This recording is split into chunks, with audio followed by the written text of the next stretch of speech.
ঈদের নামাজের আগ মুহূর্ত পর্যন্ত যদি একটা সন্তান ভূমিষ্ঠ হয়, এই সন্তানেরও একসা সম পরিমাণ ফিতরা দিতে হবে। আজকের বিষয় প্রথম হলো জাকাতুল ফিতর। আমরা যে ফিতরাটা দিই, ফিতরাটা বা কেন দিই, এটা দ্বিতীয় হিজরিতে জাকাতুল ফিতরের 2 দিন পূর্বে বিশ্ব নবীর উপর এটা কিন্তু আল্লাহ ফরজ করেছিলেন।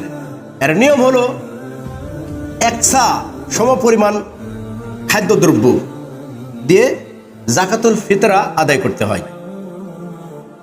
আমাদের প্রত্যেকটা রাষ্ট্রে যে খাদ্যগুলো আছে, প্রধান যে খাদ্যগুলো আছে, সেই খাদ্যগুলো দিয়েই জাকাতুল ফিতর দেওয়ার নিয়ম। হযরত আব্দুল্লাহ ইবনে ওমর রাদিয়াল্লাহু তাআলা আনহু বলেন, ফারাজা রাসূলুল্লাহ সাল্লাল্লাহু আলাইহি সাল্লাম জাকাতাল ফিতরি সাআম মিন তামরিন আও সাআম মিন শাঈরিন আলাল আবদি ওয়াল হুররি ওয়াল যাকার ওয়াল উনসা ওয়াস সাগীর ওয়াল কাবীর মিনাল মুসলিমিনা ওয়া আমারা বিহা আন তুআদ্দা ক্বাবলা খুরুজিন নাস ইলা সলাহ ওয়া ফি রিওয়ায়াতিন সাআম মিন তুআমিন মুত্তাফাকুন আলাইহি। এটা বুখারীতেও আছে, এটা মুসলিম শরীফেও আছে।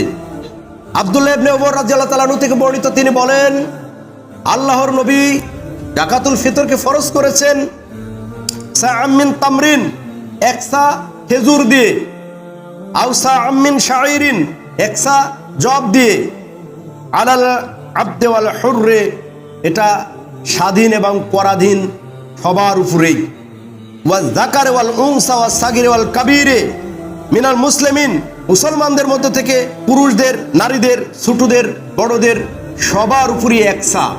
একসা মূলত 2.5 কেজির একটু বেশি, 2.5 থেকে শুরু করে 3 কেজি কেউ বলছেন ছায়ের মাপ, এটা দিতে হবে।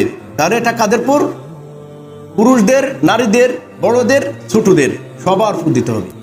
ঈদের নামাজের আগ মুহূর্ত পর্যন্ত যদি একটা সন্তান ভূমিষ্ঠ হয়, এই সন্তানেরও একসা সম পরিমাণ ফিতরা দিতে হবে। এটা ধার্য, নির্ধারিত, আল্লাহ এটা নির্ধারণ করেছেন।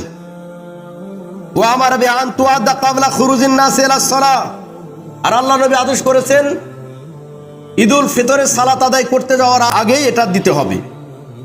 আমরা সচরাচর 15 দিন পরে তুলতে লাগি, 15 দিন পর তোলা আসলে এভাবে যাবে না, এটা সঠিক নিয়ম না। আল্লাহ নবীর হাদিস, ওয়া আমারা বিহা আন তুআদ্দা ক্বাবলা খুরুজিন নাস ইলা সলাহ, যখন লোকজন নামাজের দিকে বের হতেন তখন ওই অংশগুলো মসজিদের এক পাশে দিয়ে দিয়ে চলে যেতেন নামাজ পড়তে। ওয়া ফি রিওয়ায়াতিন, অন্য রাওয়ায়াতে আছে সাআম মিন তাআমিন, একসা খাদ্যদ্রব্য। তাহলে এখানে কি বুঝতে পারলাম? যে একসা খেজুর, একসা জব এবং একসা খাদ্যদ্রব্য, একসা সম পরিমাণ 2.5 কেজি থেকে একটু বেশি। আরেকটি হাদিস বলছি, আন ইবনে আব্বাস রাদিয়াল্লাহু তাআলা আনহু قال ফারাদা রাসূলুল্লাহ সাল্লাল্লাহু আলাইহি সাল্লাম জাকাতাল ফিতরি তুহরাতাল লিসাইম মিনাল লাগবি ওয়ার রাফাস।